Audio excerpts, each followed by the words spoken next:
Hi hello. Work ചെയ്യുന്ന ഒരുവിധമുള്ള എല്ലാവർക്കും മനസ്സിലാവുന്നൊരു കാര്യമല്ലേ, നമുക്ക് ഒരുവിധമുള്ള ഫാമിലി ഫങ്ഷൻസ് എല്ലാം മിസ്സായിപ്പോകും. കാരണം നമുക്ക് ജോലിയുടെ തിരക്കും നമുക്ക് പോകാൻ പറ്റാത്ത ഷെഡ്യൂൾസ് വരുന്നതുകൊണ്ടൊക്കെ തന്നെ നമുക്ക് പലപ്പോഴും ഇതുള്ള ഫാമിലി ഫങ്ഷൻസോ അല്ലെങ്കിൽ ഏതെങ്കിലുമൊക്കെ ഒത്തുചേരലൊക്കെ പലപ്പോഴും മിസ്സായിപ്പോവും. അങ്ങനെ ഞാൻ ഒരുവിധം മാരേജസൊക്കെ അങ്ങനെ പോകുന്നത് വളരെ കുറവാണ്. പക്ഷേ ഇന്ന് ഒഴിച്ചുകൂടാൻ പറ്റാത്തൊരു വിവാഹ ഫംഗ്ഷൻ ആയതുകൊണ്ട് തന്നെ ഞാനും ജാനും മോളും കൂടെ ആറ്റിങ്ങിലേക്ക് പോവുകയാണ്. ആറ്റിങ്ങിലുള്ള ഒരു ഓഡിറ്റോറിയത്തിൽ വെച്ചിട്ടാണ് കേട്ടോ മാരേജ്. ജാന നല്ല ടയേർഡായി, കാരണം ഇച്ചിരി ദൂരെ യാത്ര ഉണ്ടല്ലോ. അപ്പം ബസ്സിന് കയറി പോവുമായിരുന്നു ഞങ്ങൾ. മുടിയെല്ലാം പാറിപ്പറന്നിരിക്കുകയാണ് ഞങ്ങൾ. ചെന്ന് കഴിഞ്ഞപ്പോഴേ ഞങ്ങൾ സദ്യ കഴിച്ചു കേട്ടോ. കാരണം തിരിച്ച് ഞങ്ങൾക്ക് നേരത്തെ ഇറങ്ങേണ്ടതുണ്ട്. അപ്പോഴത്തേനും കല്യാണത്തിന് മുന്നേ ഉള്ള പന്തിയിൽ ഞങ്ങൾ കയറി കഴിച്ചു. എന്നിട്ട് മാരേജ് കണ്ടിട്ടാണ് ഞങ്ങൾ ഇറങ്ങിയത്. അപ്പോൾ ഇറങ്ങിയില്ലെങ്കിൽ വീട്ടിൽ എത്താൻ ഒരുപാട് ലേറ്റ് ആവും. നമുക്ക് ഇച്ചിരി ദൂരമുണ്ട് ആറ്റിങ്ങിൽ എത്താനായിട്ട്.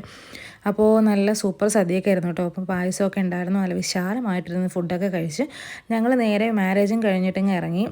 ഇനി അടുത്ത ബസ് കാത്ത് നിൽക്കണം. വെയിലെന്ന് പറഞ്ഞാൽ നല്ല പൊരിയണ വെയിൽ. നല്ല മഴ കിട്ടിയ നാടാണെന്ന് കൂടി തോന്നാത്ത രീതിയിൽ ഭയങ്കര പൊള്ളുന്ന വെയിലാണ്. KSRTC സ്റ്റാൻഡിൽ വന്നിട്ട് ജാനുവിന് വെള്ളം വേണമെന്ന് പറഞ്ഞ് ഒരു കുപ്പി വെള്ളവും വാങ്ങിക്കൊടുത്ത് വണ്ടി ഇരുന്ന് നല്ലതായിട്ടങ്ങ് ഉറങ്ങി കേട്ടോ. സദ്യ കഴിച്ച് കഴിയുമ്പോൾ നമുക്ക് നല്ല ഉറക്കം വരുമല്ലോ. അങ്ങനെ വിശാലമായി ഒന്ന് ഉറങ്ങി എഴുന്നേറ്റപ്പോഴത്തേക്ക് കല്ലുവാതുക്കൽ ജംഗ്ഷൻ എത്തി കേട്ടോ. ഭാഗ്യം എന്ന് പറയട്ടെ, നമ്മൾ ഓവർ ബ്രിഡ്ജ് കഴിഞ്ഞ് ഇറങ്ങി പിന്നെ കുറേ നടക്കാനുണ്ട്. അപ്പോഴത്തേക്ക് ഒരു റിട്ടേൺ ഓട്ടോ കിട്ടി. പിന്നെ അതിൽ കയറി നേരെ കല്ലുവാതുക്കൽ നമ്മുടെ സ്റ്റോപ്പിൻ്റെ അവിടേക്ക് ഇറങ്ങി. സ്കൂളിൽ കമ്മൽ സ്വർണ്ണമൊന്നും ഇടാൻ പറ്റാത്തതുകൊണ്ട് തന്നെ ജാനു എന്നോട് പറഞ്ഞ കുറച്ച് ചെറിയ സ്റ്റഡ് കമ്മൽ വേണമെന്ന്. അങ്ങനെ അത് കല്ലുവാക്കിൽ ഇറങ്ങി വാങ്ങി. പിന്നെ കുറച്ച് തലയിലിടുന്ന ബണ്ണൊക്കെ വാങ്ങാനുണ്ടോയെന്നെല്ലാം വാങ്ങി. ഈ ഒരു സെറ്റ് കമ്മലെല്ലാം കൂടെ 140 രൂപയുള്ളൂ. ലാഭം ഉണ്ടായിരുന്നു കേട്ടോ. നല്ല കളക്ഷനായിരുന്നു. അതിനുശേഷം പോകുന്ന വഴിക്ക് ഞങ്ങളുടെ എന്ത് ചേച്ചിയുടെ കടയിൽ മീൻ അങ്ങോട്ട് ഇറക്കിക്കൊണ്ടിരിക്കുന്നേ ഉള്ളായിരുന്നു. അപ്പോൾ അതിൽ നിന്ന് കുറച്ച് ഫ്രഷ് മീൻ വാങ്ങി നേരെ വീട്ടിലേക്ക്. അപ്പോൾ അത്രയേ ഉള്ളൂ. Tata bye bye.